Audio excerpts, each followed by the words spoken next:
The difference between having a team and not having a team is you can go fast by yourself. You can do a lot quicker, completely alone. But when you have a team, you got to be a little bit strategic. And it all starts with one thing, a vision.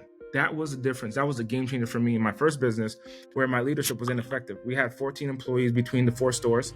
And then today we have 15 core people. And then I have over 80 different partners that help me build and work on my SaaS and help take care of customers and so forth, that I lead this whole entire group. What's going on, everybody, and welcome to Legacy's Journey, where we talk about creating what outlives you. I'm your host, Cameron Williams, owner of Kinley Consulting, where we focus on strategic financial growth for marketing agencies so that they can live the dream life they deserve and not be a slave to their business. And we do that through consulting and CFO services. Now, I told y'all this season 2, aka $1 Million Agencies.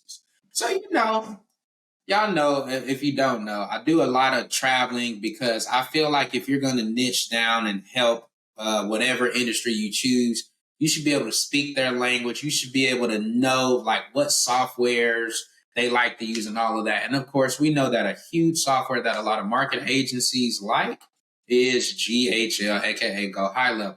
So last year in 2023, I went to I think it was their third conference, second or third. And there was this guy up there, and y'all know we talk about some of everything on here. We keep it real.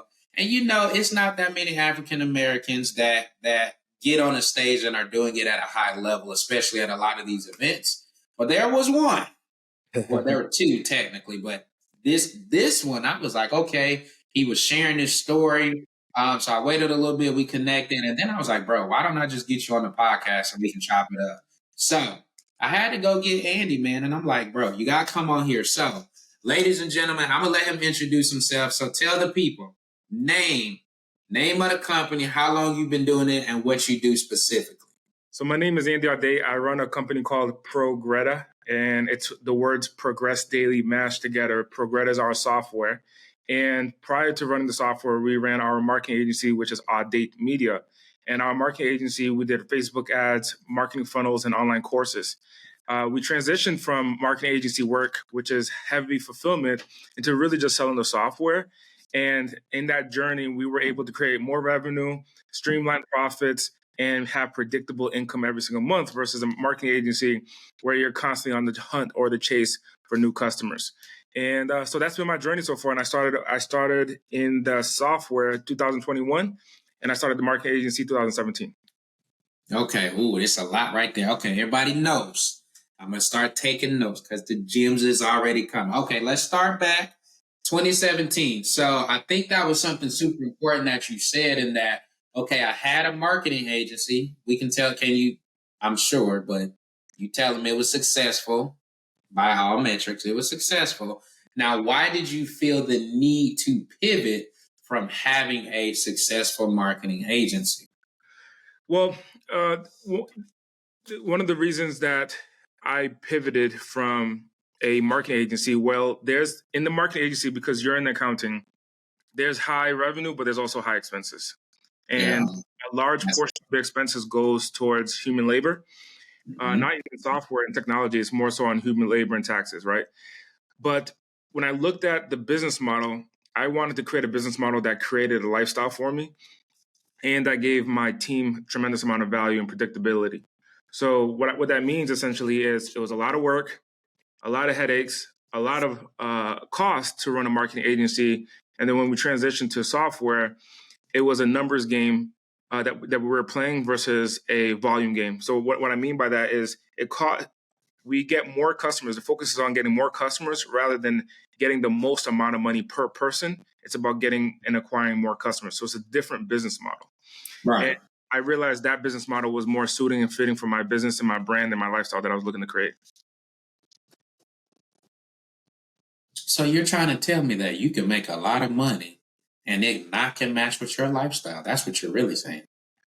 Yeah, for sure. It could not match. I'll give you a scenario. So the CEO of High Level, and if you don't know what High Level is a software that you can white label and resell as your own CRM system, and you can generate the 100% of the revenue that is created from the software. So you can create 100% of the revenue. So meaning you can pay High Level, the actual company, as you being the customer, you can pay them $500 a month, and you can create unlimited accounts. And each account is assigned to a business owner that you sell the software to a business owner, and that business owner can pay you $500 per month or whatever you charge, and you keep 100% of that 500. So you can literally have 100 $500 paying customers, where 100 people are paying you $500 and you keep 100% of that money.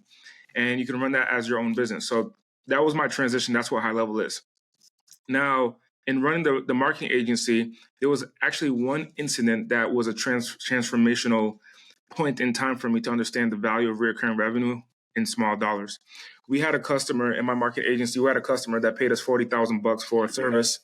And in that service that the customer paid us $40,000 for, it was to create an online course. And I was getting coaching. And this is the value of getting coaching, Cameron. I was getting coaching from the CEO of High Level. So he was right across from me. We were in Dallas, Texas at an event. And me and him were talking about growing the software. And I couldn't fathom the conversation in that specific moment was, I said, Sean, I can't fathom dropping a high ticket customer just for one customer paying $297. Like, I can't imagine saying no to $20,000 or $25,000 or $30,000 in a marketing service to get a customer paying you $297 a month.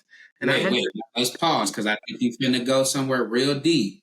Before we go there, why do you think that is? Because a lot of people would say, well, that's related to childhood and how you view money and things of that nature. So what from childhood makes you say, I'm not turning down 20 bands? Like, well, first and foremost, let me see if I can turn off my notification. My team is y'all be busy. I'm trying to tell you, we go get real people that are really out here killing it. So y'all know what these notifications mean. Stop playing. I don't even know how to turn off notifications on my laptop. But however, my childhood comes from if you have an opportunity, get it, like whatever it takes, whatever the number is. And I think that's where a lot of African Americans, Black folks like you and I, where we come from, typically, you got the family, you got the connections, you got the people in your neighborhood that are the hairdressers, the car fixer-uppers, they're the mechanics. Like they're everything under the sun when it comes down to a service to make money. They can cut your hair,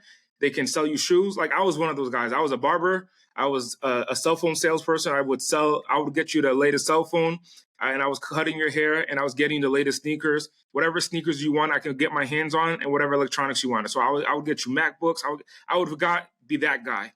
Okay. And childhood shows me, hey man, go whenever you have an opportunity to make some money, go get it, because you don't know where your next dollar is going to come from. Right. It's a scarcity mindset.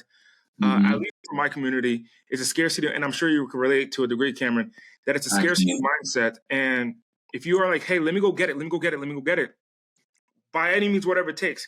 The problem with going and getting it with different ventures, if you're the hair person, you cut hair, plus you do nails, plus you do wash cars, plus you fix cars, plus you can fix people's houses and so on and so forth.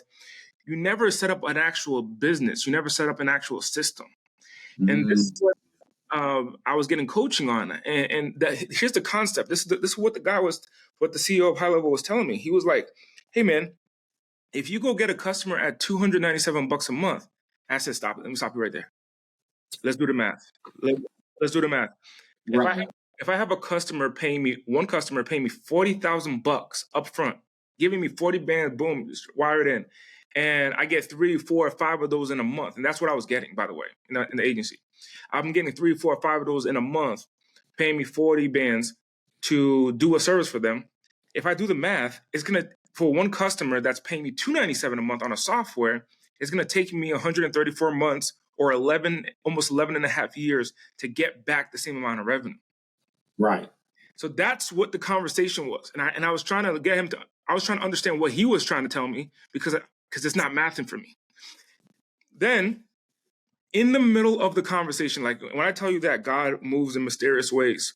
He does. Amen. In the middle of the conversation, my wife calls me, who was a project manager at my marketing agency, who was one of the project managers in the marketing agency. She led the project management team. She says, babe, I'm in the hospital. She was just doing a checkup. She was just doing a checkup. It was nothing serious, right? She was like, I'm in the doctor's office right now, and this one particular customer keeps calling me. Can you find out what's going on?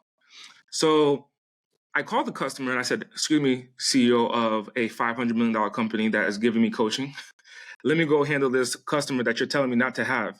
And I get on the call with the customer and I said, Mr. Customer, we have staff that are working 9 to 5 at the office. I'm currently in Dallas, Texas at an event. My wife's not in the office right now. Can you speak to someone on my staff that can answer your questions? And he says, no, I'm not going to talk to a subordinate. I'm going to talk to the CEO because I paid you with the money. And it was in that moment where I realized as a business owner that my time was being bought. Even though I had the team, the systems, the processes, nothing that I could have done could have satisfied the customer compared to what my team could have done. My team could have answered the same questions, given the same results, and so on and so forth.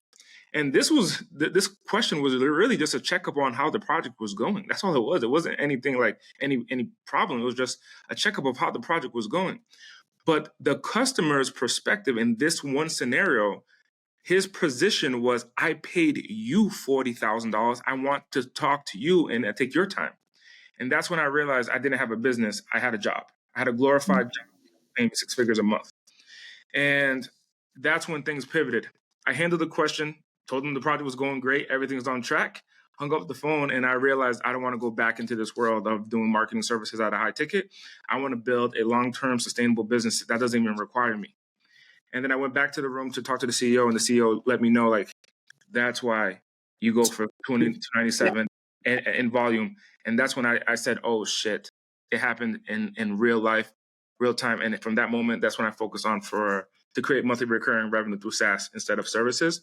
And it's been a blessing, man. Okay. So first off, shout out to Sean, shout out to Wifey.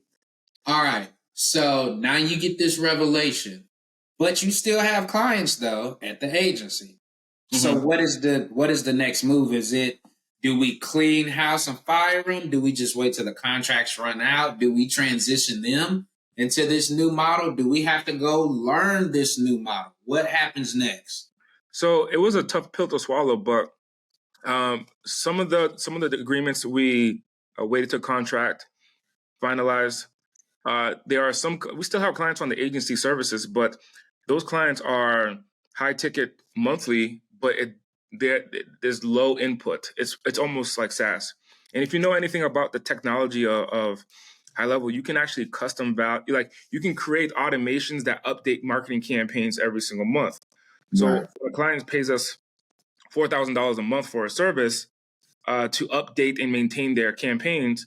We already set that on autopilot for the next 12 months. So it's going to update. There's no manual input for 12 months, but they're paying $4,000 a month because that's the value. They don't want to go into the software. They're willing to pay $4,000 to have someone just update campaigns for them. And then we just took a 2-day period and had 2 developers update the sequences for the next 12 months, and it's automatically set up. So that to us is a $48,000 contract that only took us 2 days to fulfill. And so those are the services that we have on the monthly on the agency side. However, the clients that, I'll give you a scenario. We ran Facebook ads for different clients, and our vendor for the Facebook ads, we white labeled their service. So he would come in and assume our brand, and he would maintain and run Facebook ads. He would charge me $700. I would charge the customer $2,500. And in the spread is what I keep making as profit. Right.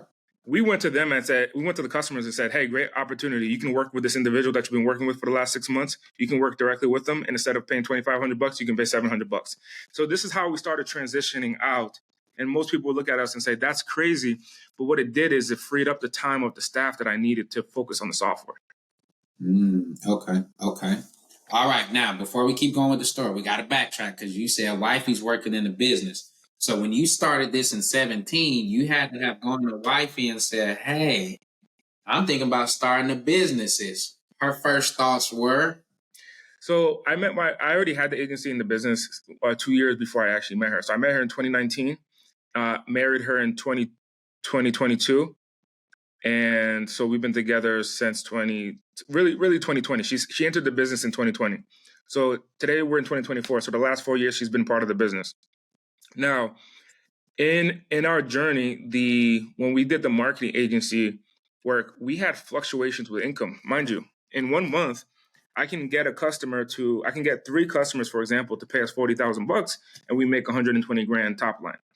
Now, the next month, we're in the fulfillment of that 3 big ass projects, and which typically negatively impacted our revenue, where I'm not excited to go get another customer to pay us 40 grand in the second month because we're still in the fulfillment of the first 3. So if in January we get 3 big projects, each project is going to take us 3 months to finish, and we're doing it simultaneously. On the second month, we're not aggressively going after new customers. So what happened is that there would be a fluctuation of income and revenue, and all of it includes stress when you're running a marketing agency. So my wife decided took an opportunity in real estate. She went and started a real estate business. And in that journey, so she left the business because the marketing agency was actually stressful, believe it or not. It was actually stressful to run a marketing agency because you're dealing with Facebook ads, and Facebook switches this and Instagram switches that. And now it's our fault. It's our responsibility, which it is. And we become masters at that. But there are things outside of our control in running a marketing agency, from market being swayed by influencers on social media to technology failing, not the technology to run the campaigns, but like Facebook and so on and so forth. I remember there was an outage on Facebook one day when no one could log in, and it became our fault, right? So my wife said, hey, let me go into real estate. Let me go and experience real estate. She went into real estate, and this was in the interim of us changing our from marketing services to SaaS. So while she was in real estate, she was doing that for a while. She did great in real estate, use our technology to create leads and automatically follow up with people and do deals. But I went to her one day and I said, hey, babe, look at the monthly recurring revenue on just our SaaS. We can retire. You can be retired, babe. And she says, count me in. You even got to ask me twice. And so we retired her from real estate. She was only there for less than a year, but we retired her from real estate. And now she works inside of our organization full time. Just doing what she loves. She loves doing social media. So she manages social media content, and she makes sure that the house is taken care of. And, we travel more often because of the revenue that comes from the software. Okay. So there's a lot there. See, I told y'all, man, we got these geniuses that's on here. Okay, we're not even going to get into multiple streams of income because she was doing real estate while you're doing the marketing agency. That's a whole different convo about generational wealth and multiple streams in case one struggles, etc. So shout out to wifey for that. All right, let's keep going with the story. So we're still doing the multiple streams, but here's what's different. We become money investors in them. We become money investors and system investors in them. So we invest our technology to help scale systems. So we just recently got back into the agency world. And the way that we did that, we just took the revenue that was coming in from the SaaS and we acquired a marketing agency to help our SaaS customers. We don't operate it. We don't run that business, but we own that business. And we own a portion of the revenue that comes from that business. We're in the process of owning our first real estate property, and it's coming from the revenue from the software. So we are still diversifying, but it's coming from revenue rather than manual or physical input. We hire other people to run those businesses. All right, go there then. Because a lot of people, to your point, when you're coming from the struggle, when you're coming from like we wasn't broke, but we most definitely didn't have a ton of money. Going from that to now I have to make the mindset shift of allowing my money to work for me and employing people and SOPs, systems, sales, all of the different things that come with running a business. Mentally for you, what was that transition like? I mean, now it's second nature, but okay, real estate, and then, oh man, we need to do leads, but we still got the marketing agency. But now Sean gave me this idea for SaaS. Like, how were you managing all of these different things while still moving forward at the same time? In attempting to do it all is where we stayed small. So let me share with you an example. So in the marketing agency, we had a plethora of different services. You can hire a virtual assistant from us, and we would charge you a fee, a multi-$1,000 fee upfront as a setup fee, and then you would pay us a monthly recurring cost to maintain the relationship with your virtual assistant. If you don't know what a virtual assistant is, if you're watching this, a virtual assistant, you can hire someone from outside the United States, and pay them an hourly wage, something of like $5, $10, $15 per hour, and get top talent outside the United States without having to pay United States wages. So if you want to hire someone in the United States to do something amazing for you, like a developer might cost you $35 to $45 an hour, but you can hire someone outside the United States for $10 an hour. So 25% of what you would pay in the United States. So we would connect different businesses with virtual assistants outside the United States. That's one of the services. We would run your Facebook ads. That's another service. We would create marketing funnels. That's another service. We would create email marketing campaign. That's another service. So we would have this, we would create online courses. That's another service. So we would have this plethora of services.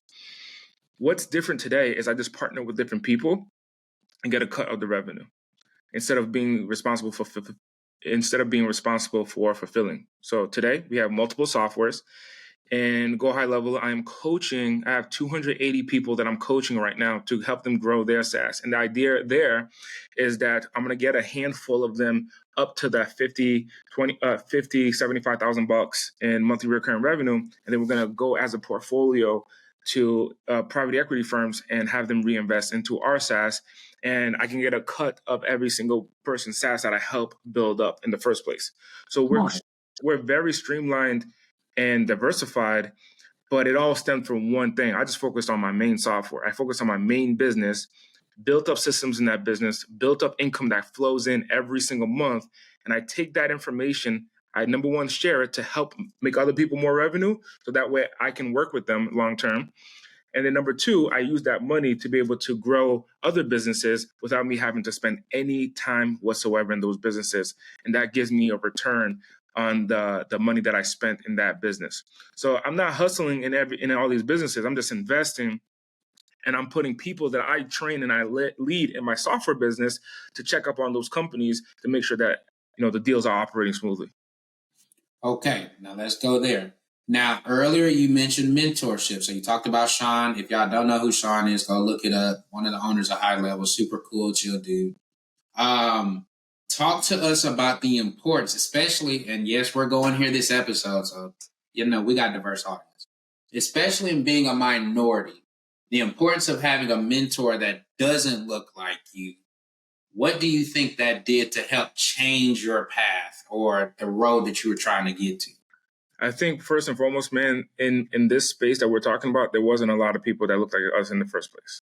So that's one of the challenges, right? That's one of the challenges. Like, what does someone who doesn't look like us know that we don't know? And I can share with you for certain, I came in with the wrong mindset in the beginning.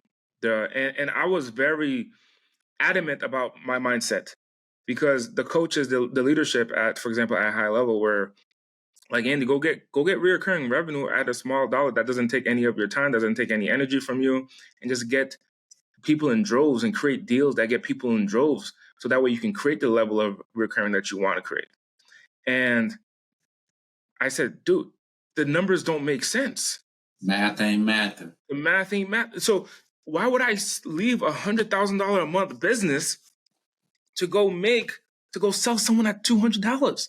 That doesn't make sense. $200, dude, that doesn't make sense. But once I really understood, now you understand with accounting, there's variable expenses inside of a marketing agency, and it's based on your influx of customers coming in. So so you can't promise people, you can't promise people work.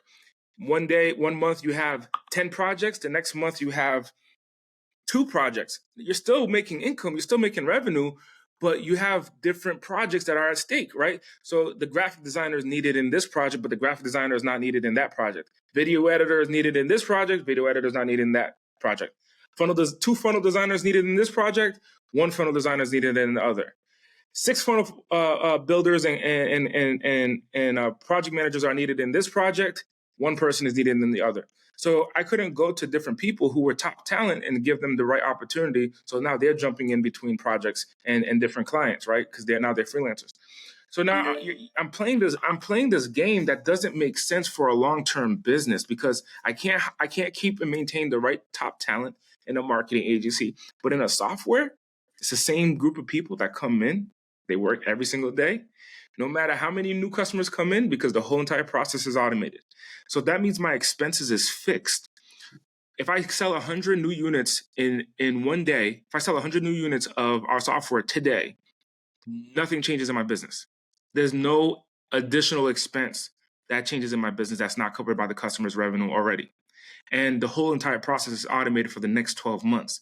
Their journey is all automated for the next 12 months because they get invited to the same Zoom call that's happening for a group, whether the group is 5 people or the group is 155 people. So the same process happens for the software. But in the agency world, the more customers you got, the more expenses because you need more people, you need more technology, you need more this and that. So I share that with you because from a math standpoint, the math was in my favor. I just didn't understand that game.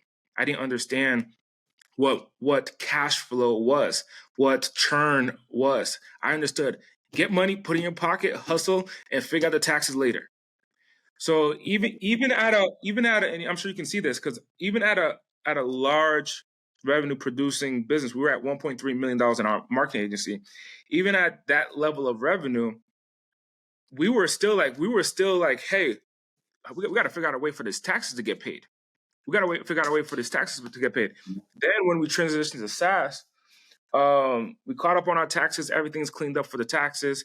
And in addition to that, I remember getting at the end of this 2023, and I remember just paying my taxes on time in a large sum. And I was like, this is a good feeling.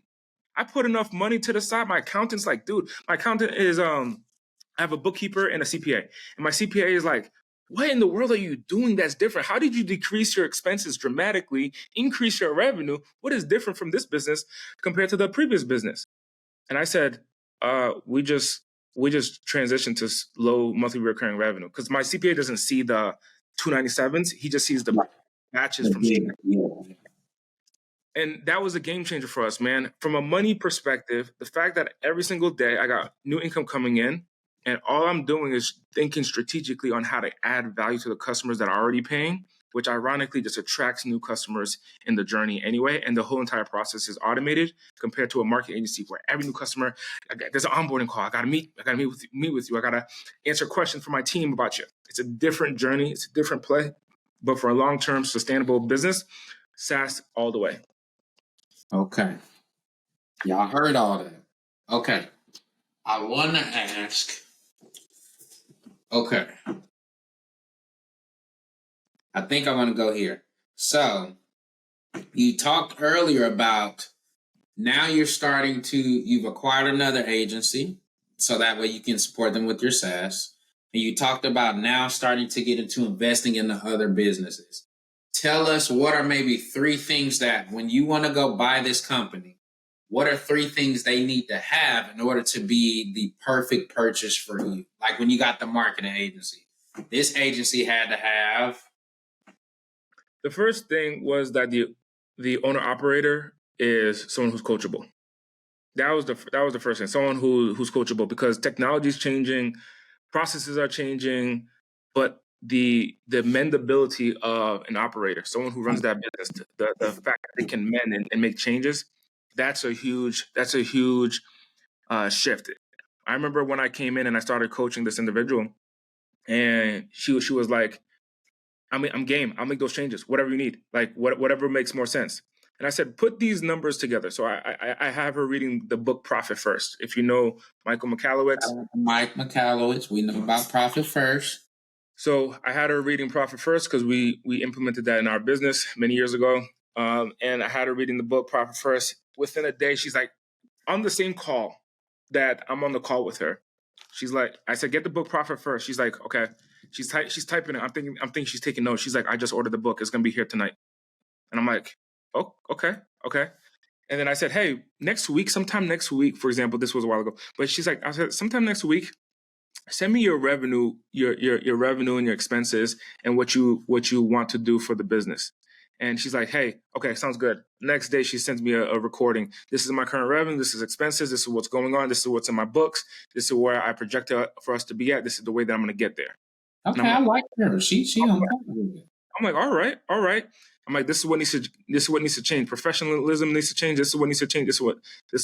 Different things in the business. So from professionalism, how you show up, different technology that you need in the business, different processes that you need in the business. This is what needs to change. Within 2 weeks, all those processes, all those were already implemented. This was before an official acquisition.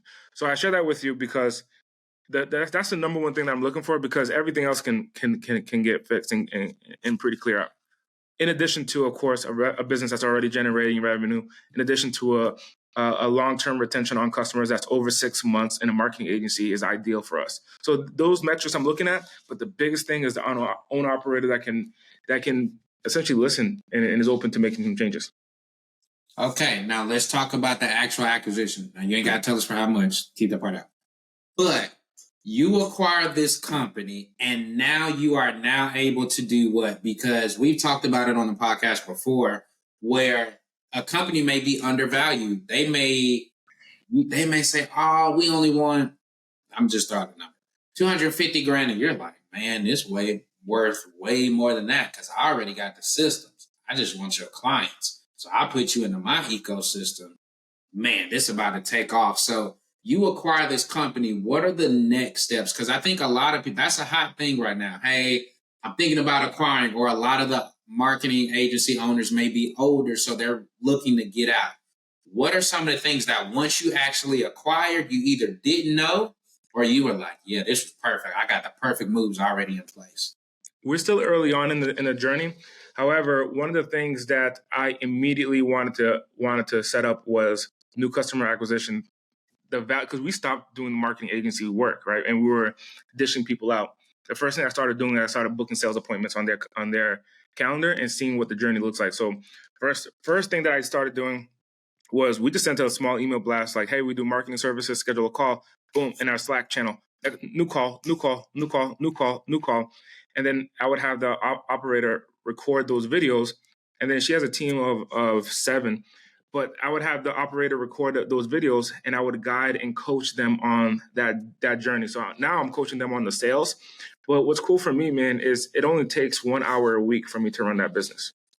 Everything's in operations, and I have another team member on my direct staff that is checking in on the journey and making sure that it's in alignment to what we discussed. But it's all about sales for us right now at this stage. So the first thing that we did was we filled up their sales calendar with sales opportunities. At the top of the year, we got them new revenue from our side, in addition to what they were already doing, and coached them a little bit on sales and gave them content and curriculums and SOPs that we already had in our agency. Smart move. Okay. There's so many ways we can go. All right, I'm going to recap while I try to figure out my next question. So we were an agency. We get mentorship. They say you need to switch it up. Epic phone call happens. You decide right then, I'm going to start switching the model. We slowly transition to the SAAS model. Now we're running SAAS. SAAS has helped us to invest into different opportunities. We have a real estate portfolio that's constantly growing. Now we have multiple streams of income. Now, one of the things I want to jump into, because we're already here, talking about being a minority. Now, I think Go High Level actually did a really good job at having different people on the stage. So I shout out to them for that as well.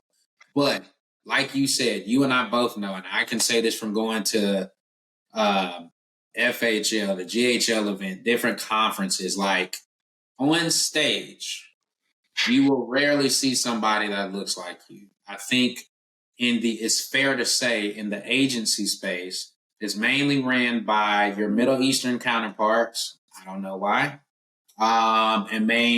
And ran also by your Caucasian counterparts. We can say white people here. Y'all know we love y'all. So as a minority, I don't know if I want to say how did you get on the stage, because I know that's more connection and doing the work, but what inspired you to be the one to end up on stage so that you could get up there and share what you share? Let's go there. To rephrase the question is, what inspired me to get up on the stage to share? See, I don't like it when you said it like that. That sounds too basic. Not seeing people that look like us get on stage, you being one to get on the stage, what do you think that does? Not just for you or for other people, but just in general, because it's hard. Like, to be fair, if we're going to make it super technical, we already know slavery happened X amount of time. Then there's Jim Crow. So we're already playing catch up. So what may be normal to other races or demographics, for us, it's like, oh man, it was one black person on the stage the whole time. Everybody else don't look like me. So for you to change that, what have you seen? Have people gravitated to you more because you're a minority? Is it harder for your brand to get recognized? Is it harder for you to work with clients? Do some clients not want to work with you? Like, just get into a little bit more of what your experience has been like as a minority in a space that's not dominated or balanced, so to speak. So I won't attribute my skin color or my complexion to a lack of opportunities or a lack of sales, because at the end of the day, what creates sales, what creates opportunities is the value that you give, because the complexion, the value that you give will override the complexion. And there, you may need to, if you're a Black person, you may need to give more value to override the lack of having complexion. I remember I met with a gentleman who I host seminars. Part of my business model is hosting seminars. So since 2016, I've been hosting in-person events. I've had Les Brown be a part of my events, Tony Robbins in 2018, and countless different names. Now, I remember I had a gentleman on my stage one time. His business at the time was doing over $1 billion in top line revenue in the credit card processing space. And he's a Black man. And I remember him telling me his journey. And he would tell me, like, hey, I remember he was telling me, this is a gentleman who would mentor me and coach me early on. Still to this day, I remember I would call him and ask him about advice on relationship, advice on business, and so on and so forth. And he would tell me that he would go into a closet in the beginning of his career, and he would say, hey, my name is Albert. How can I help you? Like, picking up the calls, changing the tone of his voice. And he would tell me this, and I was like, why do you have to do that? He's like, I don't have the complexion for connection. So if you look at his website, you look at his business, you're like, hey, man, you don't even know that a Black person runs it. Same thing with Calendly.com. Yeah. It wasn't until recently where he started promoting his face and showing his face when he got big enough, right? When Calendly got big enough, it's by Black gentlemen. And inside of my business, I started noticing that, or in this industry, there weren't a lot of Black people in this space that were creative. That is, maybe that's the better question, because I can't get the wording right. But why do you think that there is not a lot of Black people in marketing? Because if anybody know how to market, we most definitely know how to market. I think there's a couple of factors. Number one is the community us. We need to change our mindset. Like I just shared with you, I'm already running a multi-6-figure-a-month business, and I'm having difficulties in changing my mindset to a mindset that is going to create actual value.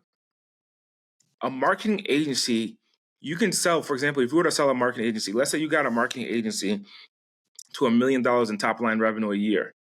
You may sell that revenue at 0.5x revenue. That means if you're making $1 million, the most you could sell it for is $500,000, $500,000. But in the software space, you can sell your software at 6x revenue. So that means if you're making $1 million, both of the businesses making the same amount of money, I could sell my software at $6 million. And if you go part of a portfolio, you can get upwards of 12x. If you're part of a portfolio and the strength of the recurring revenue is that valuable, you can get upwards of 12x. So that means if your business is making $1 million top line revenue, you could sell that business for $12 million in software. But in marketing agency, you can only sell it for maybe $500,000. But really, you're probably going to get $80,000, $90,000, $150,000 for that business because that revenue is not sustainable. It has to be a mindset shift. And I believe in our culture, in our community, we're ingrained with this hustler mentality. Our moms had it, our dads had it, our uncles had it, our cousins had it. We have to hustle. What we saw on TV was hustle, hustle, hustle. Hustle hard. Like that's what we saw when we were growing up in the Black community. However, when I think about the Black business owner, for me, in my journey, it's the man with the earrings, with the nice car, rolling up in jeans and a hoodie, making business moves. That's who I idolized when I was growing up. I remember my first mentor. I'm the youngest T-Mobile franchise, Cameron. I don't know if you knew that. I'm the youngest T-Mobile franchise. At 19 years old, I opened up my first location. I made my first million by 21, and I had 4 locations with T-Mobile brands. And this was about 10 years ago.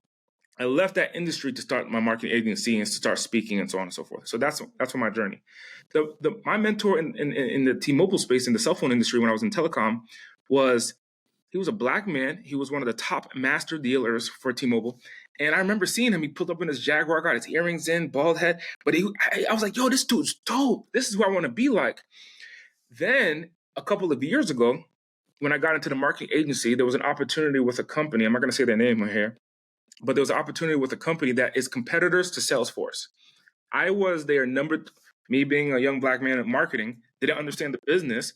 I was their competition to Salesforce. I was their company's number 2 top influencer affiliate. So I brought them the most SaaS customers to their business, not understanding what I was doing. I was getting the front end money, and I was so excited to get that front end hustle money, and they were getting back in residuals every single month. And every single month, I had to go get them new customers as part of my marketing campaigns. I had to go get them new customers so I can get more money on the front end. And then if there was a month I brought no customers, then I don't make any money. But they were making money every single month on the customers I brought them months and months and years prior. When I left my marketing agency, I had to have a conversation with this organization, and it got all the way up to the CEO. Like the CEO was like, "Hey, hold on," and they offered me more money, and I just went to my wife and I was like, "Babe, I don't know. I don't know if I can walk away from this. This is a decent amount of pie over here."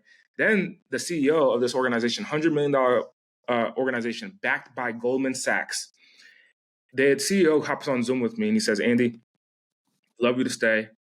And we want to offer you equity in the company. And we believe that we can take it public. The company is currently private. We have over 100,000 users. We have 600 employees in our company, and we are on track to end up going public. I'm willing to give you shares in the company, and I believe I can get those shares to $13. And if you make that 13, if we get it to $13 together, you can get X and X." And I remember I was like, oh shoot, this is a different opportunity right here. This is rather than me going and get my own SaaS and so on and so forth. And I remember going to my wife and I'm like, "Babe, do I want to go by myself? Do I want to start?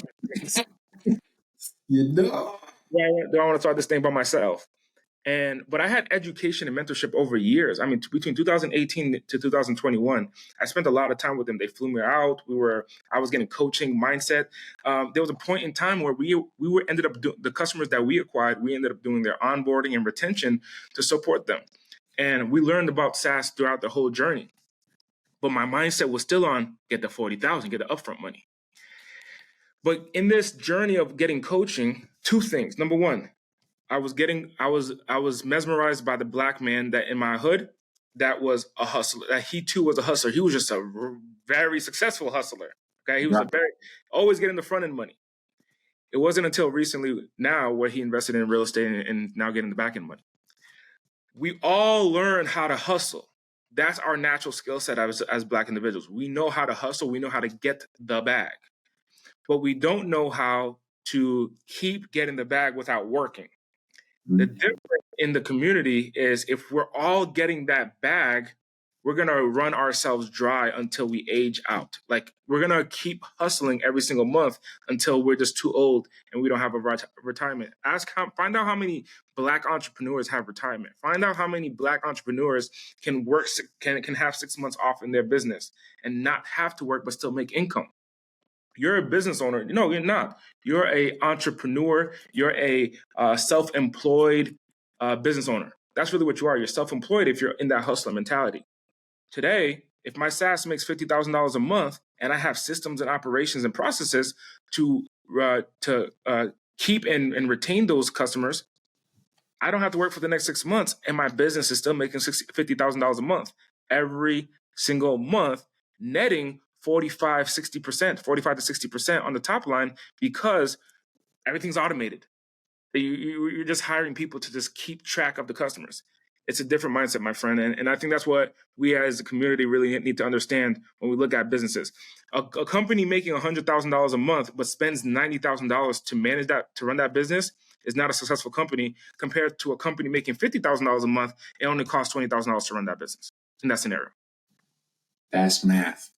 Okay, that's good. Okay, so hopefully y'all understood, because, and I think this is a super important thing to talk about, because I'm big on diversity for the sole reason that we can, if we utilize all these different perspectives, us as a whole can elevate and us as individuals can. And so I think that's so key to talk about mindset, perspective, the images you grow up seeing, the music you grow up listening to can have such a serious effect on which path you go to. But I know my mom told me, Cameron, you need to have two mentors. One need to look like you and the other one don't, because they're going to give you two completely different perspectives, and you need to be aware of both. And even in my company, like one of my newest mentors, because I was like, bro, you got to take me on. And he was like, sure, no problem. A guy that owns, multiple companies, makes over 10 million, but he's willing to give that time because in his world, like, hey, bro, you want to learn? And I think that's what we have to find. And I think to your point, we also have to be open to these different fields. Like you said, I'm in marketing. What is SAAS? Like, what do you mean? So being willing to go and learn about it and put in the work to even grow it and invest in it. And I think we just got to continue to just open our brains, open our minds, get around people who are already doing it at a top tier or high level. That's ironic. High level. So there's that. So let's keep moving. Okay. Shout out to you for breaking that down for us. Now, one of my favorite questions to ask is, I think I want to say it this way. You talked about having a team, and I know some of them may be international, but what are some of the things you look at as you grow your team? Because managing one person is not the same as managing 2 or 5 or 10. So what has that been like in managing a team and getting everybody in the right direction and staying in alignment with that? So I was a terrible leader. I was a completely terrible for such a long period of time, because I said, why aren't the folks doing what I'm doing, like how I work? And someone said to me one day, he said, if they're going to do and operate your business like how you do, then why wouldn't they just be the business owner like you are? And I said, so what's the alternative? And he said, they're not going to care as much about it as your business. You need to give them a reason to care about it. And so that's what made a shift. In my first business, in the cell phone business, we call that company Progression Wireless. And the reason why is because of what we've been talking about here. I saw the successful hustler. See, I'm from the East Coast, Rhode Island, smallest state in the country. I was raised in the smallest city in that state, 1 square mile, 1 gas station, 1 high school, no colleges, 2 middle schools. That's where I'm from, full of drug dealers and gangbangers and so forth. And in seeing this environment, I'm thinking, this is the world. This is what the world looks like. It wasn't until I got exposure to what the rest of the world actually looks like. And it was because one of the individuals at the cell phone store, at the cell phone dealership, he was the second in command, and he came to me and he said, Andy, like, why are you going to college, man? You need to run a business and start hustling. So I totally forgot the fucking question that you asked. But I went back into growing the team. Well, yeah. So he's telling me how to hustle, and then in this journey with running that cell phone business, Progression Wireless, my thought process was, I'm gonna change my hood. I'm gonna show people how to be an entrepreneur, and I'm gonna have my business be a transition system to help people create success in their life. So what we would do in my company, we would listen to motivational speakers. I would inspire them. And I'm like, this is how I'm going to change my hood. So that's why I was aggressively trying to grow this business. I had a different purpose. I ended up making my first $1 million by accident, but I had a different purpose, which was really trying to change my environment. And then one day, one of my team members said to me, my second in command, he said to me, he said, Andy, some people just come here to work just for a job. They just come here for a paycheck. And I said, what do you mean? We're trying to change our lives. We're trying to progress here.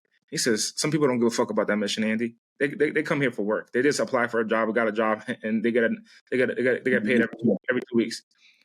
And that's when it went downhill for me, because my mission was quickly abrupted when I started realizing that was the truth.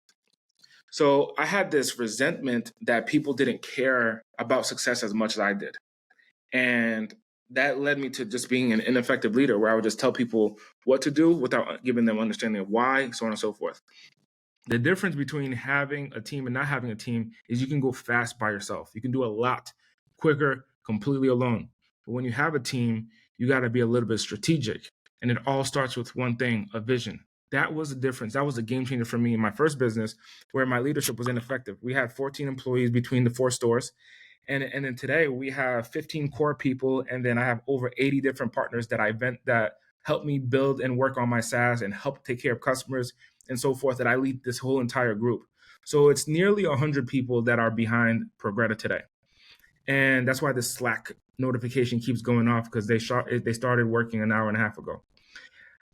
However, they all have 2 things in common. Number one, they understand the vision of what we're creating in our SaaS. We're building a $100 million portfolio. That's the number one vision that everyone is aligned to. That's what everyone, that's number 2. Number 1 is that we're building a $100 million portfolio. Number 2 is that everyone understands the value that they bring into this $100 million portfolio. And they all, in addition to that, they all understand of the value that they're going to receive from this, not just monetarily, but the value that they're going to receive from building this $100 million portfolio. Those 2 things has been the driving factors that gets everyone on the same ship, everyone on the same boat. So my first business, I went from a journey of like, it's everyone, you should do what I tell you to do, compared to now is, hey, everyone, this is where we're going. We're building a $100 million company.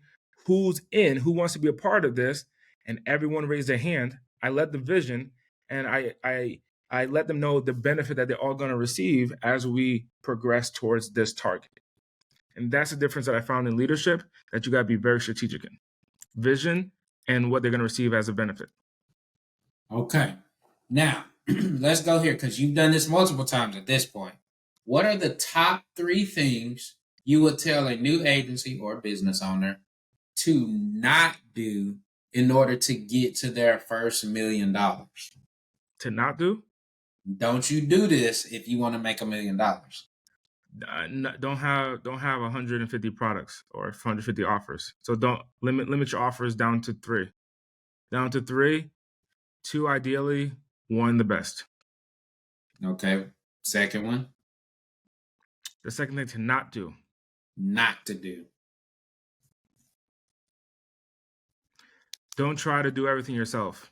Get it off your plate and delegate, and get it off your plate and automate.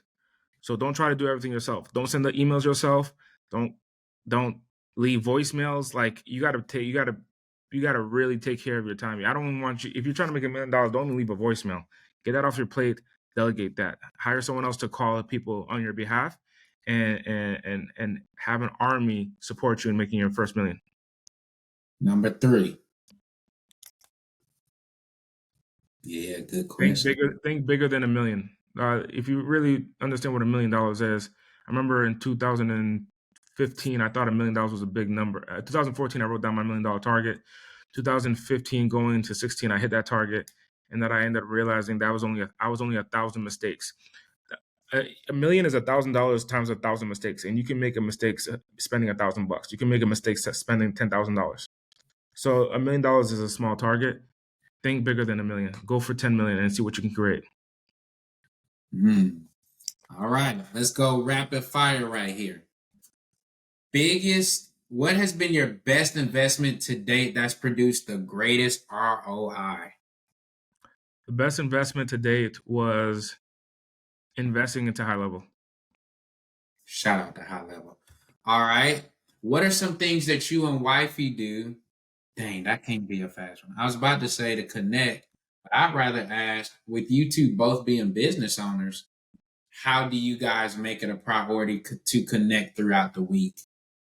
We connect every single day. I'm home right now. I'm in the home office right now, and I'm about to go upstairs right after this podcast, spend a little bit of time with her. So we connect every single day, but we make it intentional to travel together. So this last week, we did a staycation here in Vegas. This week, in 2 days, we're going to Portland. Next week, we're going to Dallas. So we make it as much as I travel, she comes with. Love it.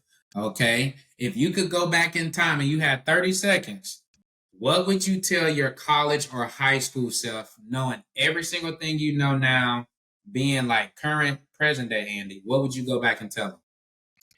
figure out a way to create income on a monthly recurring basis by selling something one time. Sell something one time where you get paid every single month from it, and build a portfolio of different people paying you every single month for the work that you did one time. Andy, if you do this over the next 5 to 10 years, not only will you become a multimillionaire, but you wouldn't have to work for the rest of your life like your family does. You can do this, find a product that you can sell one time and get income every single month from it and build that portfolio. How has your definition of success changed from when you started in 17 to present day? My definition of success in 17 was more money. My definition of success now is more money in less time. Ooh, okay. What would be 2 or 3 things that you do on a consistent, maybe it's daily or weekly? What are 2 or 3 things that you would contribute to your success? Working out, waking up at 4 o'clock in the morning every single day, number 1. Number 2, asking God to be a part of this journey every single day, evoking God. And then number 3 is getting mentorship, getting someone to guide you and who's already been there. All right, last question. What has being a business owner taught you about Andy the person? That the business as well as Dave, he wants to know how we're connecting. He wanted to know how. We're about to get a surprise guest. Let's go. You want to come on there? Not really. But her voice could be heard. He said, how do we connect as business owners? Because y'all are both successful. How do me and wifey connect? The fact that we run all these businesses. Through the business? No. Just the fact that we run these businesses. Yeah. How do we stay connected on a personal level? Oh, well, we schedule intentional time like this last weekend. Schedule intentional time. Yeah. What else? Well, we do actually listen to a lot of the same content. So sometimes we nerd out with like podcasts and YouTube stuff. So we do have that in common, that we generally both like business, I think. So I think that's part of being connected as well. Like, we live and breathe business. So we number 1, schedule out intentional time. So we put on the calendar like the day after tomorrow. She put on my calendar. She said birthday weekend. That means none of my staff can add something to the calendar. She does that on purpose, right? And then we listen to the same content, which allows us to dialogue and have that conversation later on in the evening after I come home. Well, tell her we'll have to do a part 2 with both of y'all so we can go into that. All right. The last question that you asked him. You already answered it. What has being a business owner taught you about yourself? Like Andy the person. That all of it coincides together. The health, the money, the business, it's all in the same boat. How you do something in the business, how you're gonna do it in your personal life. It's not even about balance. This idea of balance is not, because balance means that I work 5 hours in my business, I spend 5 hours at home. That's what balance is. It's equal on all these sides. My thing is about creating harmony. So what has business taught me in general is how to create harmony with all the other areas in my life, including fitness. So I figured out a way to make it work. So for example, one of the things that I do is I hired a coach. So I wake up at 4 o'clock in the morning. By 5:30 in the morning, I'm already in the gym working out, getting my workout in. By 7:30, I'm out. By 8:50, I'm already in the office working with my team. So my team doesn't ever feel a bump. My wife is sleeping during the time that I woke up and I'm in the gym.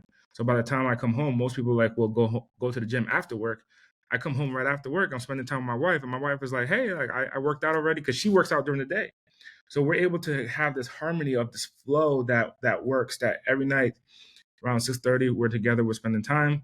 Every morning, I give her a kiss, so on and so forth. I'm out the door by 4 o'clock, by 4:30, and it's harmony. And that's what business has taught me, man, how to create harmony in all the areas of my life. That's a wonderful answer. All right, y'all. He got to keep going to say the word. Plus, he's going to go up there and spend time with Bae. Now, before we let you go, you got to tell the people if they want to connect with you, if they want to get mentorship, because you mentioned that earlier, how can they find you? What website? What's your favorite social media? Tell the people what you do, just in case they tuned out at the beginning. What do you do? Who you serve? Name a company, all that. This is your space to tell all of it. First and foremost, go to Andy Audate, ANDYAUDATE, Andy Audate, AUDATE.com. And when you get there, you'll learn more about how you can create monthly recurring revenue. I think the freedom that monthly has recurring revenue has created for me, man, I'm just sharing this with the world at this point, because when I started understanding the value of monthly recurring revenue, if you can create that in your life, if you can leave your job, I was just talking to my brother yesterday, and he said, Andy, I'm ready to jump in this boat with monthly recurring revenue. So it's not like a multi-level marketing company or anything like that. I just share with you how to sell software to your friends, your family, your customers, people who are interested in already having software. And then I teach you how to get income on a monthly recurring basis. So my brother's game plan right now, he's in transition of leaving his job, working a corporate 9-to-5 job, and making monthly recurring revenue through software. So I teach you how to do that. AndyAudate.com. That once again, that's ANDYAUDATE.com. And I'm Andy Audate on all social media platforms. Favorite platform in case they're like, I want to talk to you today. Instagram. All right, cool. So y'all heard it from him. Look, this is a guy who is doing it at a high level. He's made the $1 million. He's made the mistakes. He knows the difference in that scarcity mindset versus abundance, the importance of mentorship, being a minority and still excelling, and just being that much more on point. So there's so many good gems here, y'all. I hope y'all go back, listen to this episode, share it with somebody who you think needs to make that transition, maybe out of the marketing agency space and more in the SaaS. Maybe they're a minority and they're discouraged because they're like, I don't see that many people like us, or I want more connections of people that look like us. Just so I can get that constant encouragement and they know how I feel. This is the episode to do that. So make sure you share it. Hey, I've talked to Andy. He's a cool guy. He's not like he's going to be like, who are you? You're a weirdo.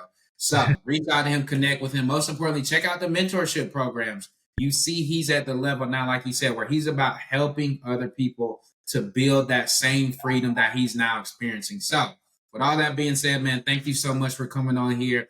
Tell the wifey, y'all gonna have to come back and do like a double episode where we get to talk about working with your spouse. What does that look like? So get her on board. If you need me to talk to her, I will, but you probably have a better shot.